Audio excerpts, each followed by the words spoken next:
Abba Father, we thank you for your wonderful presence in our midst. We thank you for the joy that we have today in worship. Thank you, Lord, for your presence that is so thick in this place. That, Lord, kami po ay lubos na nagagalak. Lubos po kaming sumasamba at nagpupuri sa inyong pangalan.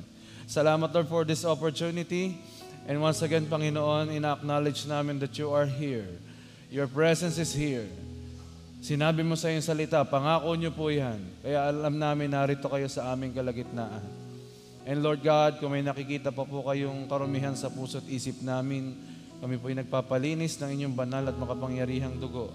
At hayaan niyo po ngayong oras na ito, matanggap namin ng buong buo ang inyong pong mga salita. Lord, ang inyong mga salita na hindi lamang nagtuturo, kundi nagbabago ng mga buhay. Kaya Lord, we ask that today we will not only be informed, but we will be transformed by your word. And we ask, O God, the mighty covering of your blood and even the Holy Spirit hover around this place in Jesus' name. Salamat, Lord. Aalis kami sa lugar na itong daladala namin ng tagumpay. Maraming answered prayers. May dadaloy na healing, deliverance, provision. And Lord, let your will be done. At maging sa mga worship services all throughout the globe, we declare their victory, the anointing, and also incredible and amazing harvest in their lives. Thank you so much, God. We entrust to you everything. Habang aming sineselyuhan ito ng iyong dugo, kiniklaim na namin ang victory and the complete defeat of the devil in this place. Salamat, O Diyos, sa iyong papurit pagsamba sa pangalan ni Jesus. Amen and amen. Palakpakan po natin si Jesus. Thank you, Lord.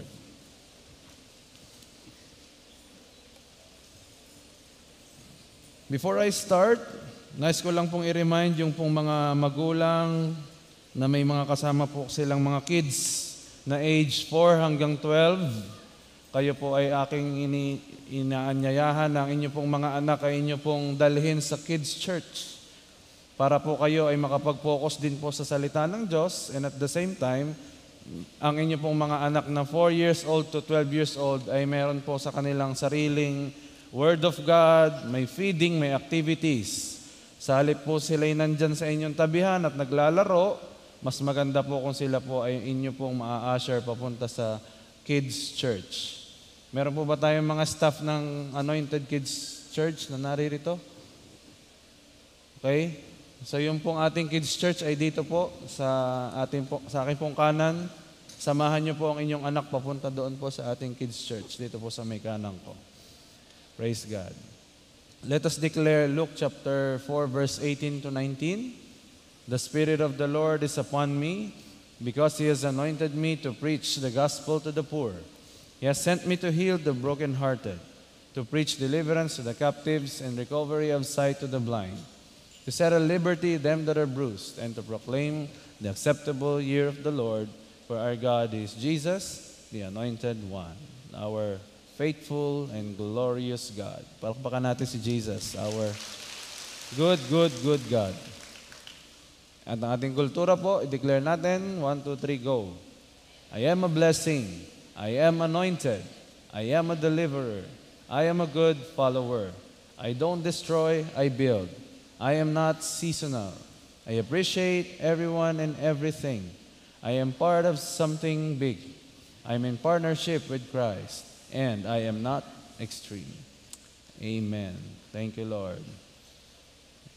Namiss mo ba yung katabi mo ngayon? Sabi mo sa katabi mo, namiss kita. Anong sagot niya? Hindi naman masyado. Praise God. Thank you, Lord. Please continue to pray for our Bishop Art and our Reverend Lynn. They are still in New Zealand, at nandun naman po sila sa isang lugar sa Auckland, at nagse-celebrate din po sila ng anniversary doon, and also marami po silang conferences when it comes to deliverance. So please continue to pray for our spiritual parents. Amen.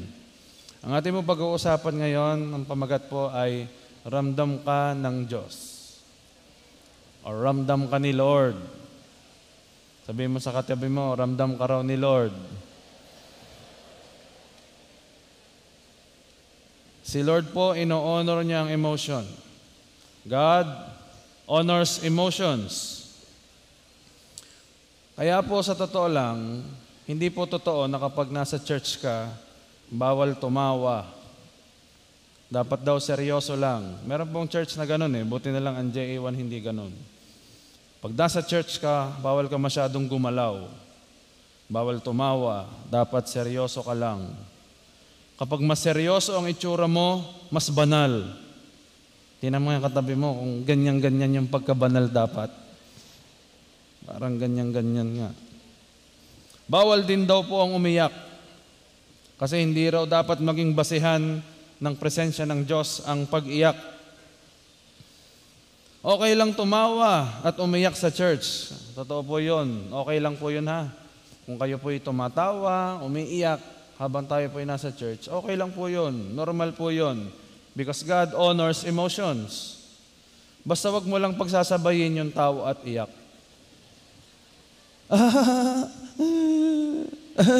Iba na ho yun. Ibang usapan na po yun, delikado na po yun. Magpakonsulta po kayo sa pinakamalapit na pastor, baka kailangan nyo ng deliverance. Bakit po ino-honor ni Lord ang emotion natin? Why does God honor our emotions? Because God Himself has emotions. Si Lord po emotional din. Kung babasahin niyo po ang Biblia, makikita po natin all phases of emotions ni Lord. Iba-iba po. Kung babasahin niyo po lalo na yung Book of Song of Solomon. Sino hong nabasa na yung Book of Song of Solomon? Sino ho yung hindi pa? Sino ho yung walang Biblia dito at walang balak magbasa? Okay. Song of Solomon po, punong-puno po ito ng emosyon. Ito po ay isang aklat na parang dinidescribe kung paano manligaw ang isa pong lalaki sa babae, paano mahalin ng asawang lalaki ang asawang babae.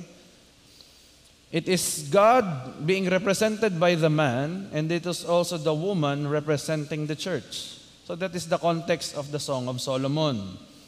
May nabasa po ako doon, katindi po ng emosyon ni Lord doon.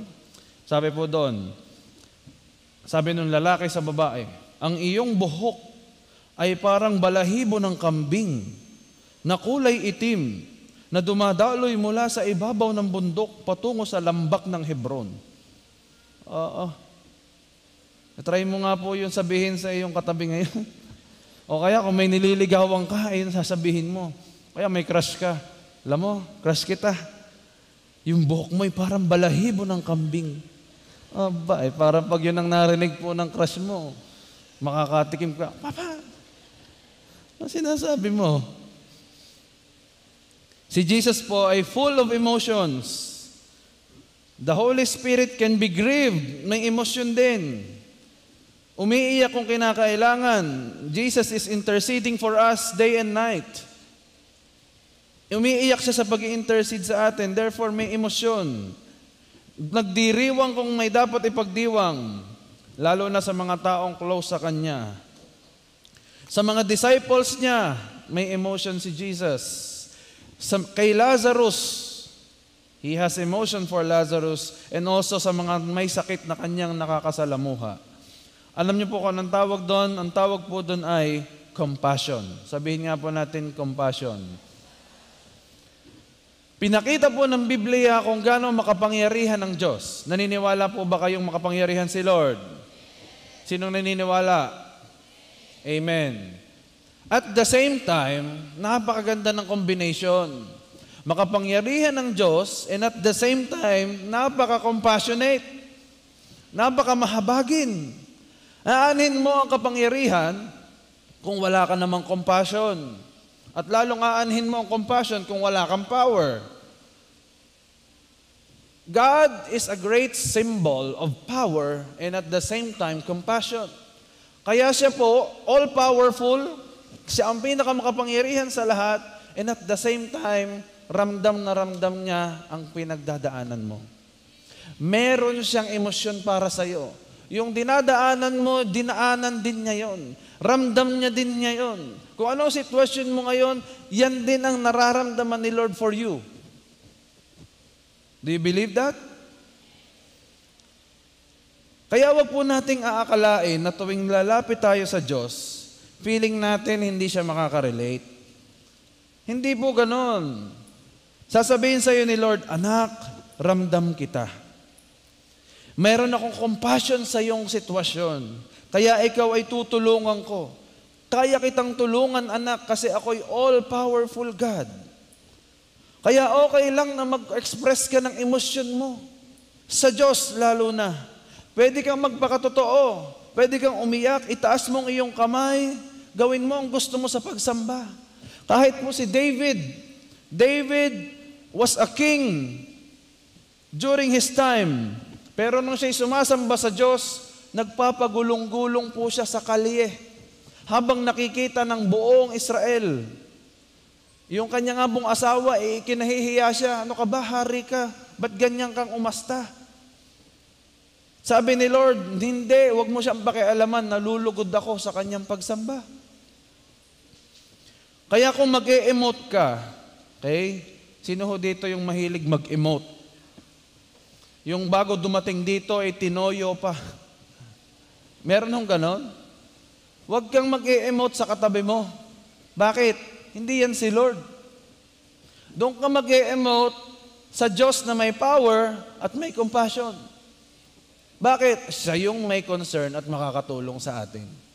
Kaya sabihin mo nga, thank you Lord. May compassion ka sa akin. Baka hindi ka mag-gets ng katabi mo, pero kasi Lord, gets na gets ka. Amen? Ramdam ka ni Lord kasi. Meron pong isang nakita akong article, isa pong anak ng pastor. Siya po ay anak ng pastor, kaso nagrebelde ho siya. Nagrebelde, nag-addict, tapos na-rehab. Kaya lamang, nung panahong mamamatay na ang kanyang tatay na pastor, ano nangyari? Nag-usap po sila. Nagsorry po sa kanya yung kanyang tatay. Kasi ang sabi po sa kanya ganito, anak, pasensya ka na.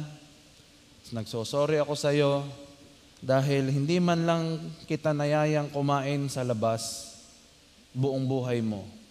At hindi man lang kitang nayayang mag-outing. Sorry.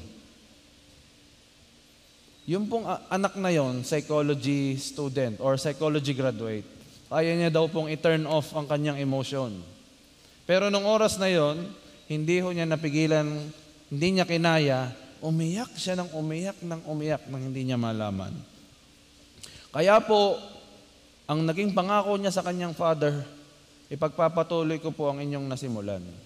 Itutuloy ko po ang ministry na inyong sinimulan. Kaya hanggang ngayon po, siya na po ang nagpapastor. The next generation or the son is the one leading the church. Ano pong ibig ko sabihin? Ayon po sa pag-aaral, mas maagang namamatay ang lalaki sa babae. Pero buti na lang ang mga taga-JA1, mahahaba ang buhay. Long satisfied life. Amen? Ito ay sa iba, wala sa JA1. Pero sabi po ay maagang namamatay ang lalaki kaysa babae. Ano ho ang reason? Napag-alaman po. The reason is something that is called silent depression. Sabihin nga ho natin, silent depression. Ang lalaki daw ho kasi hirap na hirap mag-express. O kung hindi man siya hirap na hirap mag-express ng kanyang disappointment, ng kanyang nararamdaman, ay ayaw niyang i-express yun. Kasi feeling niya kabawasan ng kanyang pagkalalaki kapag siya ay umiyak, kapag siya ay medyo nagpakita ng kahinaan. That is the feeling of the man. Kaya kapag ang lalaki, tinanong mo, kumusta ka? Okay lang. Kumusta yung problema mo? Ayos na yun. Walang problema. Pero yung babae, pag tinanong mo, kumusta ka? Hindi pa nag-uumpisa, naiyak na eh. Magkwento ka muna bago ka umiyak. Yung lalaki, kumusta? Ayos lang. Kaya. Kumusta ang ano? Walang problema. No problem. Bakit? Kala niya kabawasan sa pagkalalaki pag sinabi niyang siya'y mahina. o pag nakitang siya'y umiyak.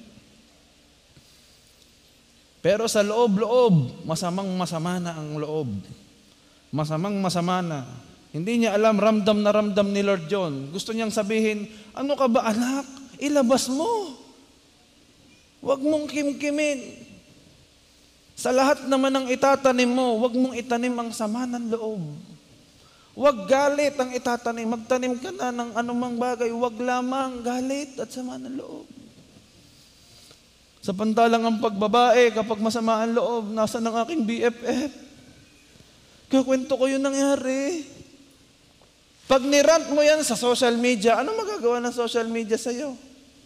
Pag nirant mo yan sa mga tao sa paligid mo, nagtanim ka pa ng negativity at bitterness sa kanila. Pero pag kay Lord mo yan ginawa at sinabi, the Lord understands. Kung wala nang nakakaunawa sa iyong kahit sino, may isa pang nakakaunawa sa iyo, si Lord. Hindi ka man maintindihan ng lahat, si Lord lagi kang mauunawaan. Kaya sabi mo sa katabi mo, mapalad ka. Dahil si Jesus, inuunawa ka. Kaya po mga kalalakihan na naririto, taas nga kamay ng mga men of God na naririto. Tayo po, dapat pag kay Lord, expressive tayo. Pag pinatataas ang kamay, yung mga asawang babae talagang gano'n. Yung lalaki, pataas na naman ang kamay eh. Kanina pang nagpataas ng kamay yun eh. Kaya ayoko umatid ng worship na yan eh. Lagi nang pataas ng kamay eh. Sabihin mo sa katabi mo, hindi ikaw yun, ha? Pag sinabing itaas ang kamay sa Panginoon, itaas ang kamay. Express your love and worship to the Lord. Bakit? Nakakahaba ng buhay. Long life, riches and honor. Nakalimutan nyo na? Long life, riches and honor. O kaya yung asawa niyong babae, payaman ng payaman eh. Tingnan niyo, ang daming mga nakasabit na ginto diyan. May mo sa katabi mong babae, pautang. Joke lang.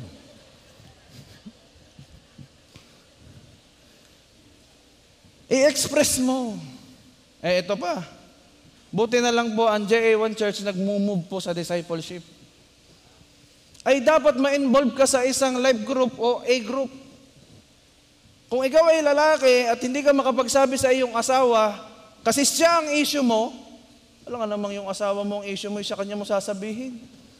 Parang mahirap naman ho, ano? Meron kang tinatawag na anointed group o accountability group na doon mo maiikwento kung ano ang nangyayari sa iyong asawa. Hindi ho yun para imarites, kundi para ikaw ay payuhan ng pastor mo. Para ikaw ay payuhan ng leader mo. Ganito ang gawin mo kapatid, nadaanan ko na rin yan. Nangyayari po yun sa isang cell group o sa isang A group. Kaya kung ikaw ay man, kahit women na naririto, all age level, abay dapat naman ma-involve ka sa isang life group. Sino dito ang wala pang life group? Sino dito ang meron na? Naman. Yung tumaas. Sinong kagrupo nyo? Ma-involve ka. Kaya ka mag-i-involve sa life group o sa A group, pampahaba ng buhay. Tama? Kung gusto mong umuwi na sa langit, huwag kang mag-involve. Kimkimin mo lahat ng galit ng mundo. Parang ikaw ay nangongolekta ng basura. Sa lahat sinong may mga galit dyan, akin ang mga galit nyo, i-absorb ko para kunin ako ni Lord. Pwede yun. Gusto nyo yun? Punta po kayo sa harap, ipagpe-pray na ngayon. Pero kung gusto nyong magamit pa kayo ni Lord, maranasan yung buhay na ganap at kasiyasiya, mag-involve kayo sa mga A group. Hahaba ang buhay ninyo. Magiging instrument pa po tayo ng pagpapalaganap ng salita ng Diyos. At ito pong ating church, JA1 Church dito sa Maine, hindi lang po first service ang mapupuno, pati second service, pati third service, pati fourth service. Kahit madaling araw na service, puno. Bakit? Kasi nag-umpisa na ang lahat ng tao sama-samang naglalagay ng kanilang sama ng loob sa paanan ni Lord. At ang Diyos walang gagawin kundi sunugin yon, bigyan kayo ng bagong apoy. Every day, kailangan po natin yon because bitterness is a poison. Huwag kang magpapalason. Huwag kang papayag. Pansinin ninyo pa ito. Kapag may sinabi ang pastor, sabihin mo sa iyong katabi, I love you. So yung babae sasabihin, I love you. Sasabihin ng lalaki, na. I love you nga daw. Ano na yun? Yung lalaki, ayaw i-express. Para bagang hiyang-hiya. Sige nga mga lalaki, sabihin mo dyan sa katabi mo, dapat asawa mo ha? Tayo mo na, baka tayo nagbibigla-bigla, sabihin mo sa katabi mong asawa mo, anak mo yan, o basta sabihin mo siya kung lalaki ka, sabihin mo siya, I love you. Aso naman, sabi nung isa, mamaya na pag-uwi. Ay talaga namang, mga babae, sabihin nyo sa inyong asawa, I love you. Hindi kasama ang halik. Mamaya na yung halik. I love you lang ang sabi, humalik pa mga lalaki, sabihin mo, I love you. Alahoy. Sabi ng isa, I love you. Talaga naman. Ayan ho'y training Gustong-gusto ko ng mga babaeng naririnig ninyo na kayo'y mahal na mahal nila. Gustong-gusto ng mga babaeng ang kanilang mister ay I love you. Tama ho ba? Buti na lang mapagmahal ang mga taga JA1. Amen? Balik po tayo. What is compassion? Compassion is a love that leads to action. Lalo ho kasimple. Compassion is a love that manifests or a love that is seen by deeds, not just by words. Hindi dapat na mahal mo lang tapos hindi naririnig at hindi nakikita. Sasabihin mo, naaawa ako sa kanya pero hindi mo naman tulungan. Hindi totoong awa yon. Hindi totoong compassion yon. Compassion may feeling or emotion and then leads to action. Psalms 86 verse 15. Ang sabi ho dito, but you, O Lord, are a compassionate and merciful God. You are patient, always faithful, and ready to forgive. Tingnan niyo ang quality ng pagiging compassionate. Si Lord daw po'y compassionate and merciful. He is always patient, matiisin, matyaga sa atin kahit tayo minsan pasaway, matyaga si Lord. He is always faithful. Lagi siyang tapat kahit minsan hindi tayo tapat. And He is always ready to forgive. Kahit gaano kadumi ang iyong nakaraan, ang Diyos po'y laging ready magpatawad. That is the God that we have. Palakpakan natin ang Diyos na yon. Na meron ka at meron ako. Matiisin sa atin, tapat sa atin, at laging handang magpatawad. Napakapalad po natin, ang Diyos natin hindi lang makapangyarihan, kundi mahabagin. Ang Diyos natin ay hindi lamang siya tagapagpahirap o tagapag-utos. Siya rin po ay marunong umunawa. Compassion. 3 bagay. Ramdam ka ni Lord, kaya number 1, tutugon siya kapag tumawag ka. Ramdam ka ni Lord, kaya ang una, kapag tumawag ka sa Kanya, siya ay tutugon. Sino ditong nakaranas na, siya tumatawag, laging busy, laging nakahang. This number is out of coverage area.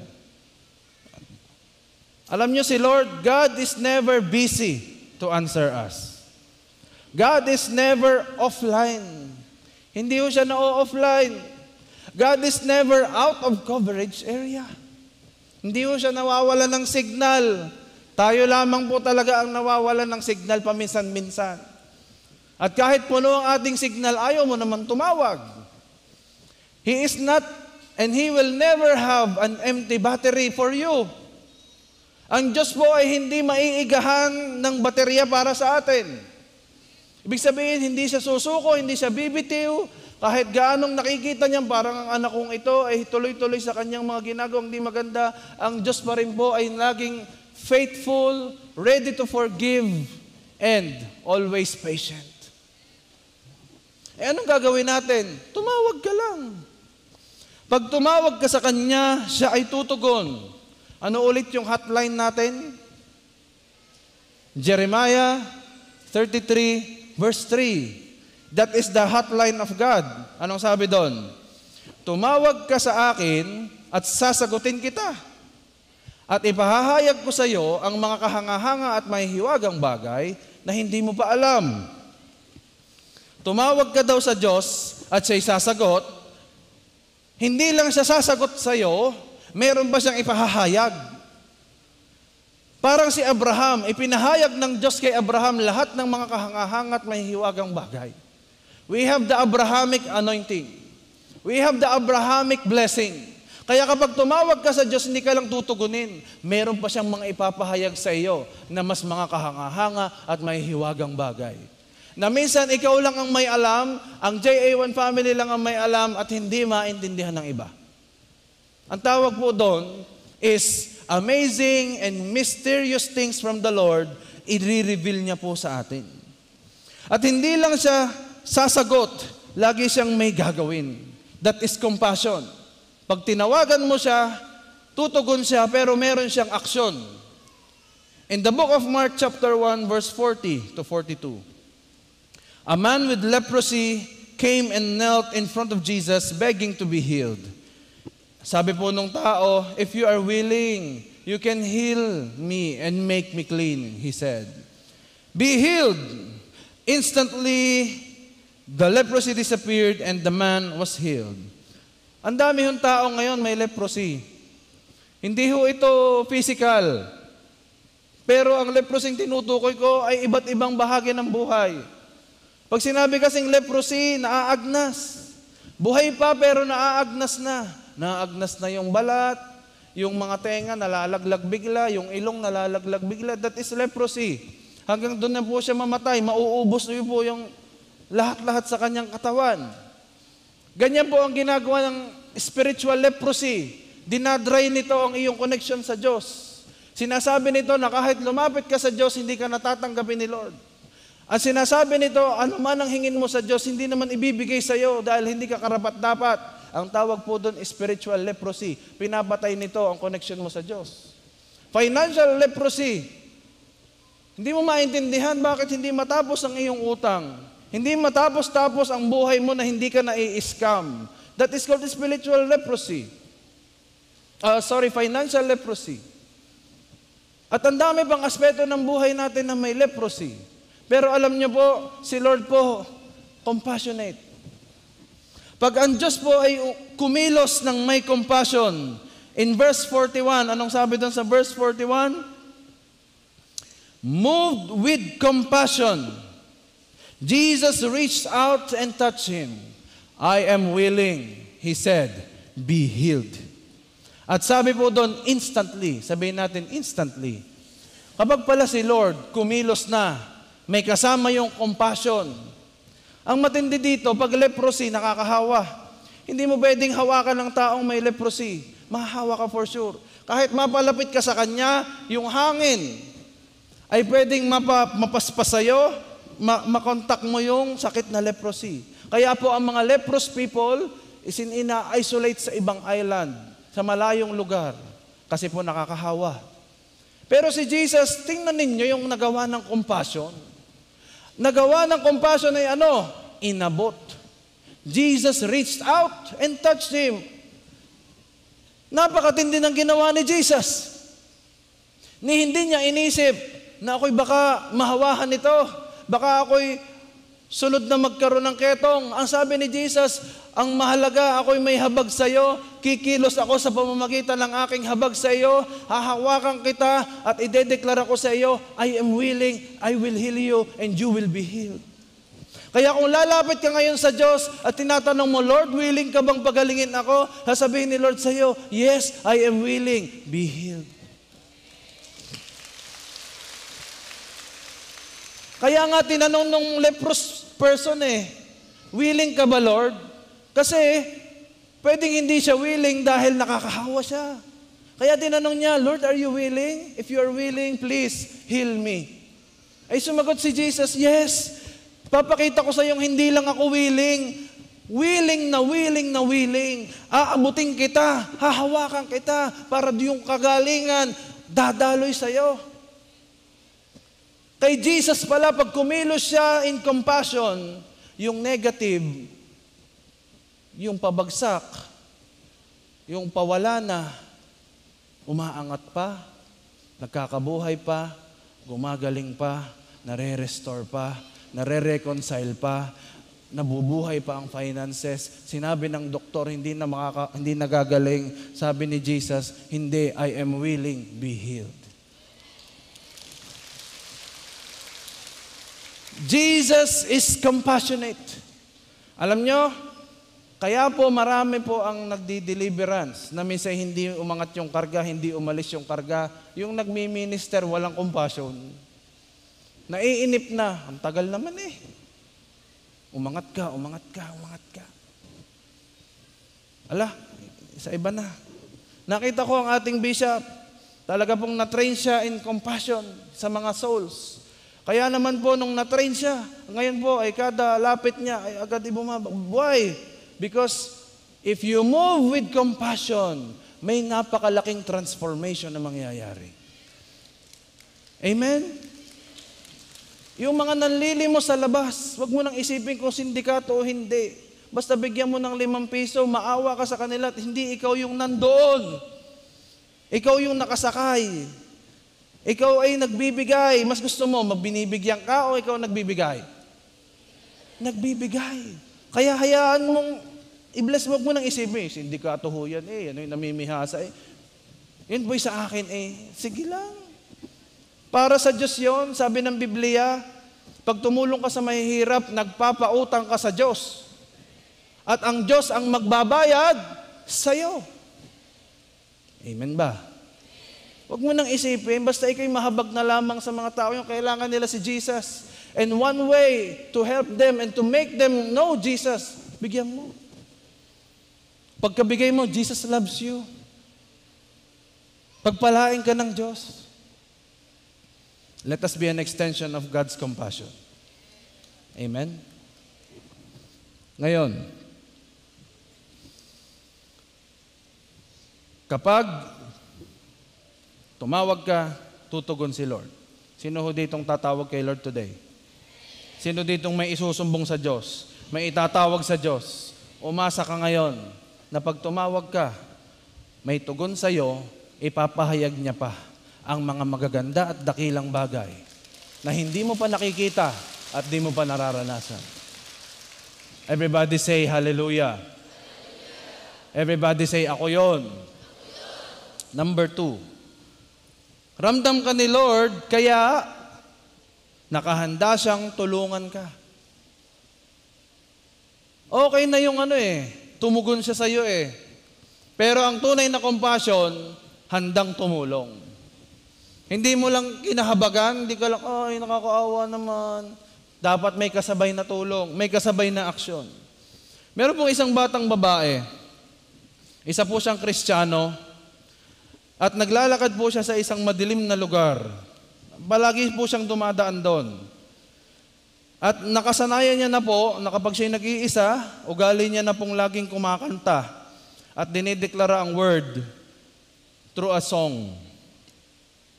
Ang kinakanta niya po yung kantang You are my shield, my strength, my portion, deliverer, my shelter, strong tower, my very present help in times of need. Alam niyo po ba yan?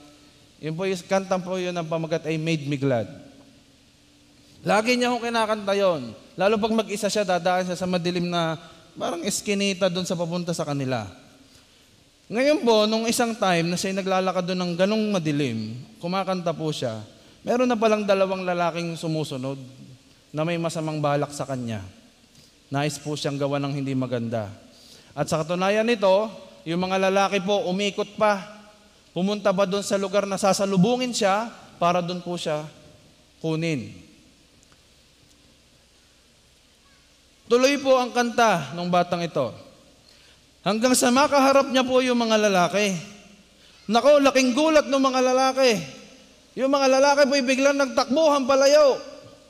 At sa kanila pong katakutan at sa kanila pong pagkagulat, hindi nila namalayan ang kanilang sinakyan ay police patrol. Ay sus, yung pala po ay mga wanted sa lugar na iyon. Shoot doon sa police patrol, hindi na naintindihan sa sobrang takot daw nila. Nabalita po yun. Kinabukasan, in-interview po yung mga lalaki. Sabi ho doon, bakit kayo sumakay doon sa police patrol? Di nahuli kayo. Ano nangyari sa inyo? Ay okay lang po. Ay hindi ko ho namin makakalimutan yung nakita namin dalawang malaking lalaki. May nakita ho kaming pagkataas-taas, mga 7-footer na siguro po yung lampas na lalaki. Nagliliyab po at malalaki ang katawan. Kaya ho kami natakot at sa amin ho nakatingin. Hindi nila alam, pag-iingat ni Lord John sa isang batang babae na laging dinideklara na siya'y tutulungan ng Diyos.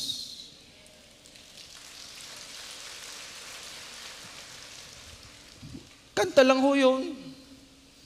Sa pamamagitan lang ng isang kanta na galing sa Word of God. Galing po sa Word of God yun eh. The song, Made Me Glad, was from the Word of God in Psalms chapter 46 verse 1. Anong sabi doon? God is our refuge and strength, always ready to help in times of trouble. Kaya pag madilim, yun po kinakanta niya. My strength, my portion, deliverer, my shelter, strong tower, my very present help in times of need. Sa tuwing kinakanta niya yon, hindi niya alam na a-activate ang protection, ang pagiging refuge ni Lord, ang pagiging lakas ni Lord, ang pagiging ready to help ni Lord in times of trouble. Kaya kapag ikaw ay nasa sitwasyon ng trouble mo, kantahan mo lang ang Diyos, awitin mo lang ang kanyang mga pangakong kagaya nito, at siguradong ang Diyos ay sasama sa iyo, iingatan ka, hindi ka padadapuan sa anumang gawa ng kaaway.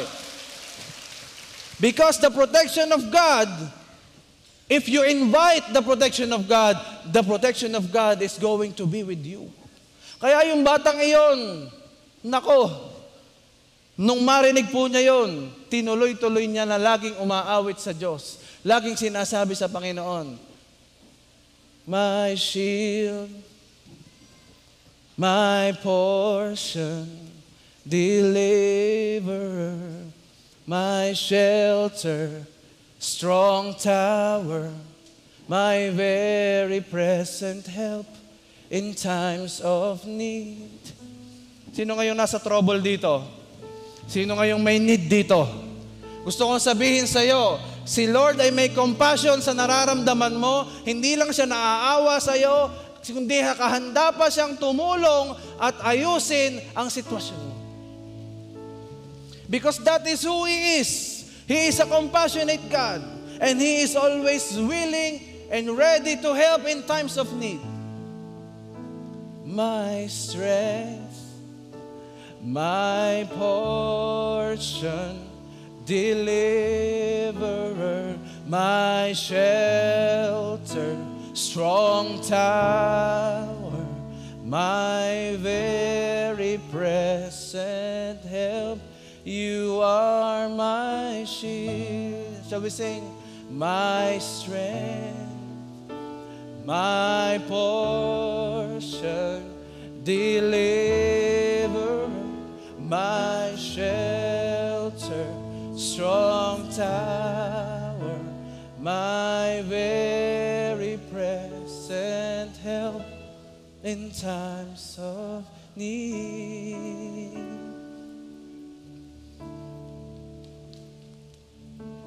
Woo!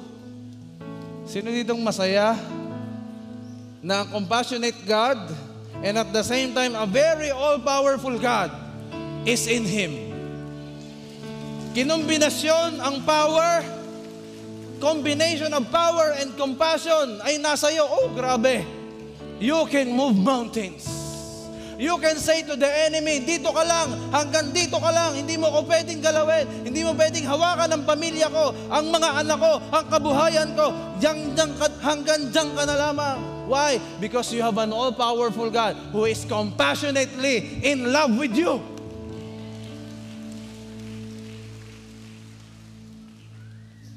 Ang ganda ng translation sa Voice. Psalms chapter 46 verse 1, Voice translation. God is our shelter and our strength. When troubles seem near, God is nearer. Woo! And He's ready to help. Kapag malapit na daw ang pagsubok, ang problema, ang challenge, ang struggle, teka, mas malapit ang Diyos. At dahil siya'y mas malapit, handa siyang tumulong. Abutin ka, leprosy man sa iyong sitwasyon, ang nangyayari sa iyo, ang Diyos hindi matatakot kasi dadaloy ang kagalingan. Ang Diyos hindi pwedeng ma-overpower ng sakit. Ang Diyos hindi pwedeng ma-overpower ng negativity. Ang sino mang mahawakan, i-reach out ni Lord. Ang mararanasan ay kalayaan, kagalingan, prosperity, healing, and all kinds of disease. Why? Because He is compassionate. And when troubles are near, God is nearer. Kapag ang problema ay papalapit, ang Diyos ay malapit na malapit sa iyo. Ang tanong doon, so why run and hide? Bakit ka tatakbo't magtatago na parang takot na takot? Sabi mo sa katabi mo, fear not. Sabi mo sa kabila, worry not. Bakit? God is always ready to help. Taas ang kamay nang alam niyang tinutulungan siya ng Diyos ngayon. Na may ginagawa ang Diyos na pagtulong sa kanya ngayon. Lord, I declare sa lahat ng mga nakataas ang kamay, dumadaloy ang ever-present help sa bawat isa in Jesus' name. Sabihin mo, ako yun. Sabihin mo, akin yun. Praise God. Sino po ditong seaman? Yung may kilalang seaman, asawa mo'y seaman. Ano ang isa sa pinakamahalagang part ng barko? Hindi po yun yung cabin, hindi din po yung engine, hindi din po yung rudder. What is the most important part? Anchor, correct. Hindi ho yun gatas ha. Angkla. Sabihin nga po natin, angkla. Kapag po ang barko, napakaganda ng pagkakagawa ng barko. Unsinkable gaya ng Titanic, di umano. Sobrang ganda. Pero pag walang angkla yan, babagsak at babagsak yan. Lulubog at lulubog yan. Itutumba at itutumba yan ng bagyo. We can only realize the anchor when we are in the midst of the storm. Pag hindi naman maalon, hindi naman napapansin ng angkla. Kapag smooth sailing naman, wala namang angkla. Kahit walang angkla. Pero bakit may angkla?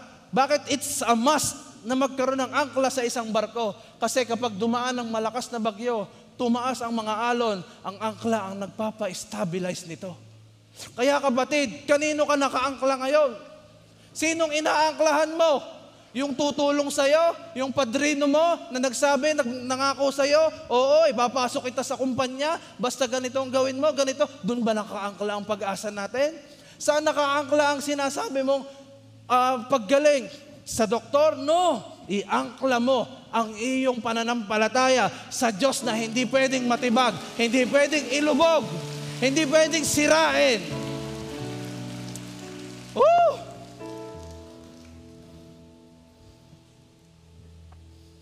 Ihuhulog lang ang angkla, okay na eh. Kung last week ang inihulog mo ay net. Never-ending trust kay Lord. Ngayong araw na ito, ang ihulog mo yung angkla. Iangkla mo ang buhay mo. Hayaan mong ma-stabilize ka, hindi sa social media, hindi sa sinasabi ni Doc Willie Ong, o kung sino-sino man, iangkla mo ang iyong sarili sa sinasabi ng Biblia na pag malapit ang pagsubok, mas malapit ang Diyos at siya'y nakahandang tumulong. Kanino ka nakaangkla? Sino ang angkla mo? Be still and know that He is God. Alam niyo ba itong verse na ito ay kinakanta din? When the oceans rise and thunders roar, I will soar with you above the storm. Father, you are king over the flood, and I will be still, know you are God. Amen. Psalms chapter 46 verse 10 po yun. Ang ganda po ng Psalms 46, ang daming nabubuong kanta. Kanino ka nakaangkla? Hebrews chapter 6 verse 19. This hope, this confident assurance we have as an anchor of the soul. Woo! Meron ka daw confident assurance, kaya may inaangklahan ka. It cannot sleep. Ito, pinaliwanag yung anchor, oh. It cannot sleep and it cannot break down under whatever pressure bears upon it. Ang angklang ito, pag iniangkla mo sa tamang aangklahan, hindi daw ito bibitaw. Hindi rin ito masisira. Kahit gaano katindi ng pressure na ibagsak at ibigay mo. Ang sunod na mangyayari, it is a safe and steadfast. Isang ligtas at tuloy-tuloy na pag-asa that enters within the veil of the Lord. Kung ang angkla mo ngayon ay sa tao, kung ang angkla mo ngayon ay sa pangarap mong sarili, wag, iangkla mo yan doon sa hindi makakabitaw. Na pag inihulog mo, siguradong kakapit, at pag kinapitan niya yung dapat kapitan, hindi siya bibitaw. At walang iba yung kundi ang Panginoon.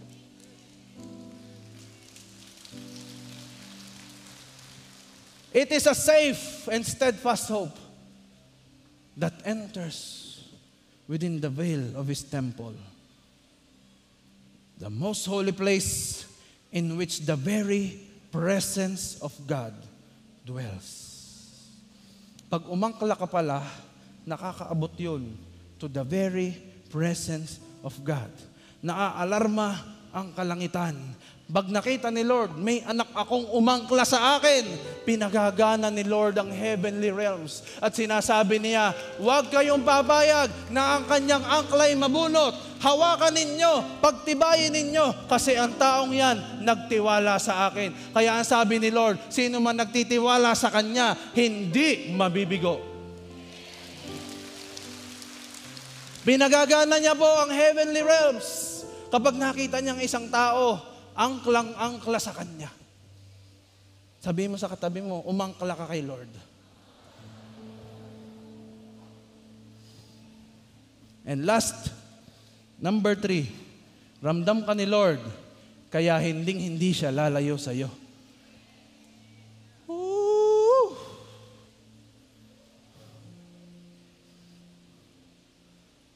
Sino ditong naramdaman niyang ganon? Lord, feeling ko ang layo ko sa iyo eh. Feeling ko hindi makakarating yung prayer ko sa iyo. Ang dumi-dumi ko, ang pangit ng pinagdaanan ko. Lord, kung feeling mo malayo si Lord sa iyo, feeling mo lang 'yon. What you feel and think may be real, but it's not always true. Ano bang reason ba't hindi natin maramdaman ang kalapitan ng Diyos? Kasi mahilig tayong mag-over-sensationalize eh. Let us not over-sensationalize God's presence. Paki-flash mo dyan, kapatid. Ano ibig sabihin? Let us not over-sensationalize God's presence.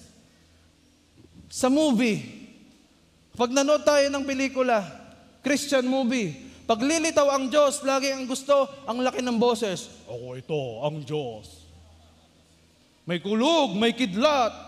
Tatawag sa pangalan, Moses. Gusto natin, yun ang ating marinig. Pastor, wala naman akong natawag sa akin sa pangalan ko Pedrito. Iniintay ko kung ako'y tawagin Marites.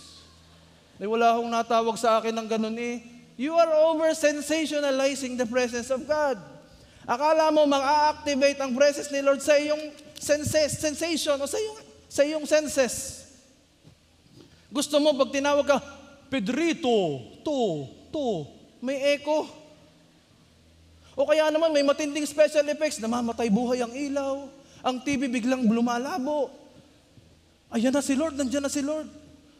Kaya tuloy ang tingin natin, pag walang supernatural event, wala si Lord. Pag feeling mo, ako'y nanood lamang doon, buti na lang yung pastor na nagsasalita'y pogi. Joke lang ho yun, ha? Pero wala talaga akong maramdaman doon hindi man lang ako kinilabutan. Do not over-sensationalize the presence of God. Dahil kung ikaw, ngayon naniniwala na narito si Lord, at narito ang presensya niya, meron na siyang ginagawa. Sino naniniwala? Hindi naman ho kinilabutan sa worship. Tanong, ramdam mo ba at kita mo ba ang utak mo? Sinong kita ang utak niya? Wala. Ibig sabihin, wala kang utak? Wala tayong utak? No. Hindi mo man nakikita, alam mong nandun. That is the presence of God. At nalalaman mong na-activate yun. Nagre-resonate sa iyong soul, lumalabas ito sa iyong emosyon, kaya hindi mo malaman ba't ka umiiyak, ba't ka lumuluhod, ba't tumataas ang kamay mo, kasi it is the presence of God which is being felt from your spirit within, going out of your soul. Hindi yung soul muna ang makakaramdam o yung senses mo muna at pasusunodin mo ang spirit. No, your spirit's connection to God will determine the manifestation towards the soul.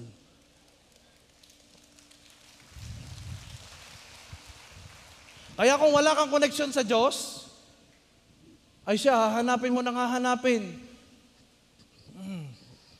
Praise God, kinilabutan ako kanina. Naroon si Lord. Pero kung may connection ka sa Diyos, hindi pa nagsasalita ang worship leader. Pag-abak mo pa lamang dyan sa pintong yan, umiiyak ka na.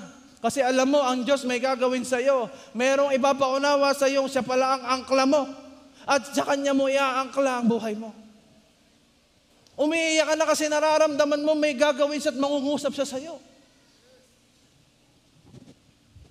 From the Spirit within, manifested in the physical and in your body.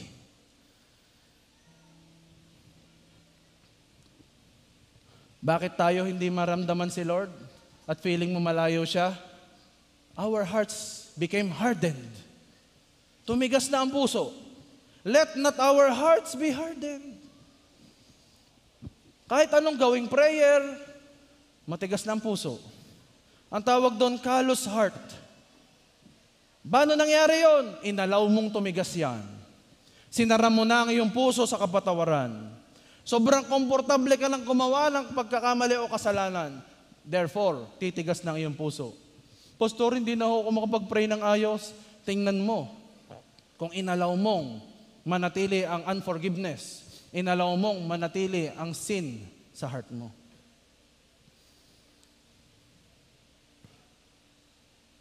Meron pong isang pinakamalamig na lugar sa Japan. Ang pangalan po yung Rikubetsu. At dito po nag-average ang lamig ng negative 20 degrees all throughout the day. Negative 20. At doon po ay patong-patong ang jacket. Patong-patong ang pantalon. Hindi ka makakalabas ng ganito lang. Kailangan daw po minimum of 7 na patong sa taas, minimum of 5 sa bababa. Para hindi mo maramdaman yung lamig. Ano pong ibig ko sabihin? Hindi mo pansin, ang ating puso, ang daming jacket. Nakapantalon pa ng marami. Kaya kapag dumaloy na ang presence ni Lord, hindi mo maramdaman. Manhid sa presence ng Diyos. Hinayaan mo nabalutin niya ng sama ng loob, balutin niya ng unforgiveness, ng hopelessness. Kaya naman pag nag-activate na ang presence ni Lord, feeling mo, para sa inyo lang yan, hindi yata ako para dyan. When your body is covered with jacket, you will never feel the cold. But when your heart is filled with sin, filled with immoral things, filled with hopelessness, filled with worries and doubts, you will never feel God. Pwede ba? Hubarin natin ang ating maskara. Tanggalin natin ang mga nagpapatigas sa ating puso. Panahon na para i-invite mo. At sabihin mo sa Kanya, Lord, hindi pala talaga ikaw lumayo. Ako lang pala talaga ang lumayo sa inyo. Pero kayo pala, nanatiling nandyan, malapit sa akin. Let not our hearts be hardened by the things of this world.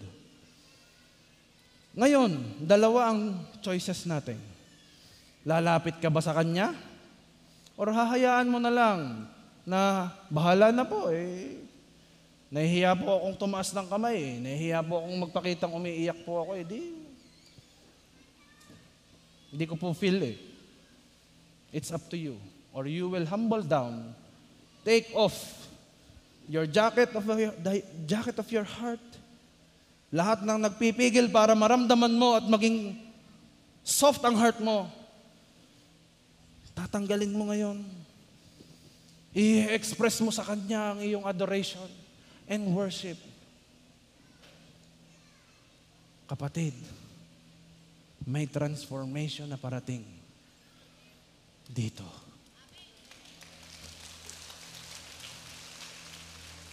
Psalm chapter 34 verse 18. I will end with this. The Lord is close to all whose hearts are crushed by pain. Pinakamalapit ang Diyos sa lahat na ang puso'y durog ng iba-ibang pain. And He is always ready to restore the repentant one. Sino daw ang nire-restore niya? Yun bang merong crushed heart ang nire-restore niya? Hindi. Malapit lang siya doon. Pero ang nire-restore niya, huwag kang mapayag, malapit ka lang kay Lord. Dapat ang maranasan mo yung restoration. Paano? Are you the repentant one? Are you ready to let go? Are you ready to say, Panginoon, bibitawan ko na itong bisyong ito, pagkakatagal na nito Ngayon ko na ito bibitawan kasi, Lord, gusto ko, maranasan ko ang kalapitan mo. Next verse. Even when bad things happen to the good and godly ones. Totoo yun. May nangyayaring pangit sa mga taong mabait at makadiyos. Pero anong sabi doon? The Lord will save them and not let them be defeated by what they face. Pagkakasarap nito. The Lord will save them and not let them be defeated. Kung anong kinakaharap nila. Goliath man yan? Ano? Sabihin mo kung anong pangalan yan. Cancer? Sabihin mo. Utang? What is the name? Nangyari sa'yo kahit ikaw ay good and godly one. Pero gustong sabihin sa'yo ng Diyos, may pagliligtas ngayon sa'yo. At hindi siya papayag, ibagsakan yan. Sabihin mo, ako yon. Parang ikaw ang pinag-uusapan ngayon. Sabihin mo, ako yon. Verse 20. God will be your bodyguard. Sinong may bodyguard sa bahay? Walang problema kahit wala kang bodyguard sa inyo. Ang Diyos daw ang bodyguard mo. To protect you when trouble is near. Hindi kapag dumating yung trouble papalapit pa lang yung trouble, nauuna na agad ang protection ng Diyos. Kaya ka nga hindi natuloy sa ibang bansa, natuloy ang protection ng Diyos. Kaya hindi kayo nagkatuloy na matagal mo ng boyfriend, may protection ng Diyos. May bodyguard. Not one bone. not one bone will be broken. Walang ni isang JA1 family na naririto na maitutumba, mababasagan ng buto, mawawasak ang pamilya. Wala. Walang JA1 family lulubog sa utang. Wala. Walang JA1 family mababasag ang kanyang pananampalataya. Wala. Ang gagawin sa iyo ng Diyos is to bodyguard you, to protect you, so that you will not be walang mapapahamak na taga JA1 family. Pwede ba tayong tumayo? Yung pagtayo ay may excitement. Kasi alam mo, naramdam ka ni Lord. Alam mo na nararamdaman niya ang pinagdadaanan mo. At sabi niya sa'yo, ano sabi niya sa'yo? Hindi siya lalayo. Narito siya. Tumaas man ang bagyo, lumaki man ang alon, you will be still and know that He is God.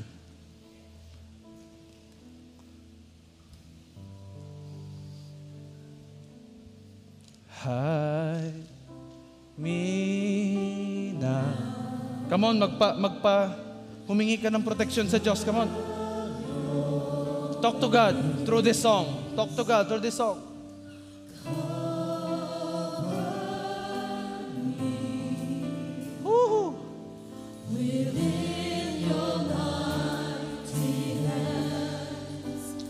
When the oceans rise and thunders roar, I will soar with you above the storm.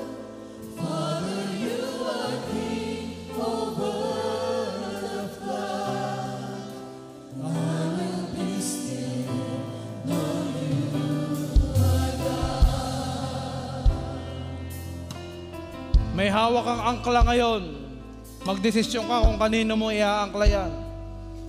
As you sing this song. Woo.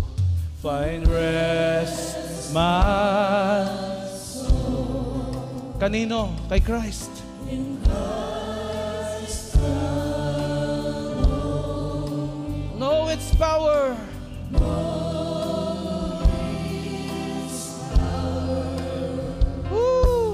In quietness and try. Itaas mo iyong kamay.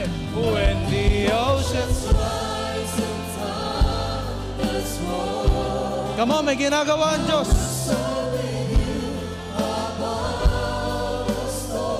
Woo! Father, you are King over the flood. I will be still when the oceans rise. Come on, magtiwala ka.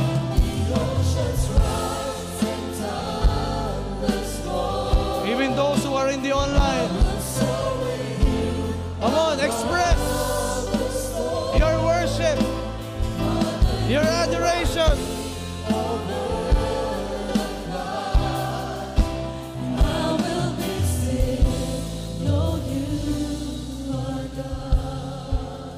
Kapatid, kung ikaw ay lalaki at nahihiya kang mag-express sa Diyos, kalimutan mo muna yan.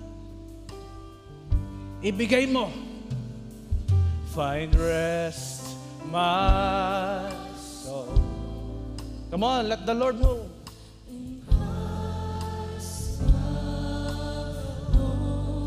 Express, God's waiting for you.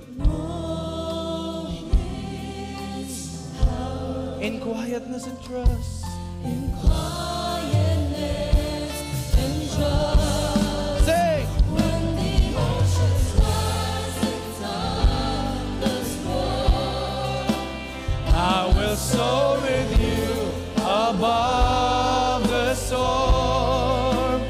Father, you are King over the flood.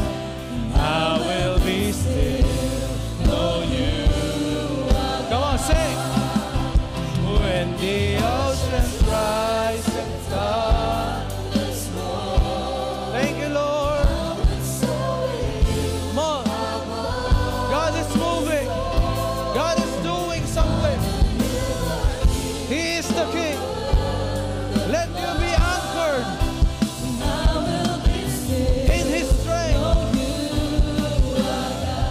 People of God, sing. The oceans. Parinig nyo sa Diyos.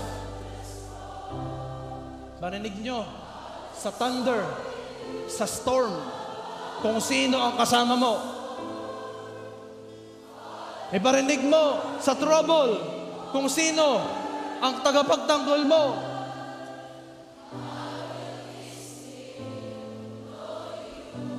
Sing with all your heart for the last time. When the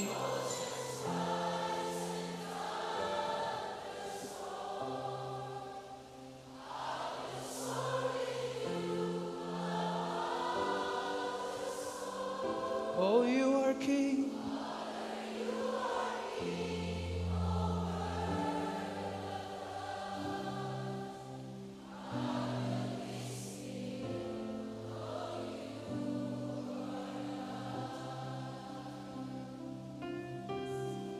Lord, in the mighty name of Jesus, I decree and declare, sino mang naririto na ang tingin nila'y mas mataas ang alon kaysa sa kanila, mas malakas ang bagyo kaysa sa kanila, sa tingin nila, Panginoon, malayo kayo sa kanila.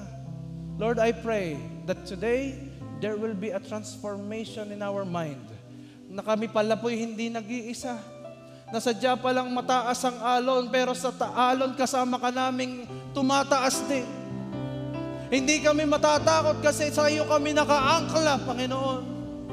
And Lord, we pray, mabuhay sa amin yung katotohanan that you are close to us in the moments that we are in the darkest, in the moments that we are in the deepest. Lord, you are closest. Lord, we pray, hindi namin bibitawan ang mga pangako mo. Lord, aangkla kami sa iyong mga pangako, O Diyos, upang sa gitna ng mga instabilities, sa gitna ng mga ligligan, sa gitna ng mga bagyuhan, mananatili kaming nakatayo, nakatindig, because you are the God who saves us. You are our bodyguard. You are the one who protects us. You are the one who provides. Woo! Hallelujah! Thank you, Jesus. Thank you, God. Thank you, God. Lord, salamat. Pinaalala mo sa amin that you have compassion. You are a powerful, yet a very compassionate God. Salamat, Panginoon. Ramdam nyo kami. Thank you, Lord, for you fill us. Thank you, God. We honor you. We surrender to you all our fears, all our worries. Sinusurrender namin sa inyo ang lahat ng bagyo. Panginoon, nakaangkla kami sa iyo. In Jesus' name, everybody say, Amen and Amen. Praise God.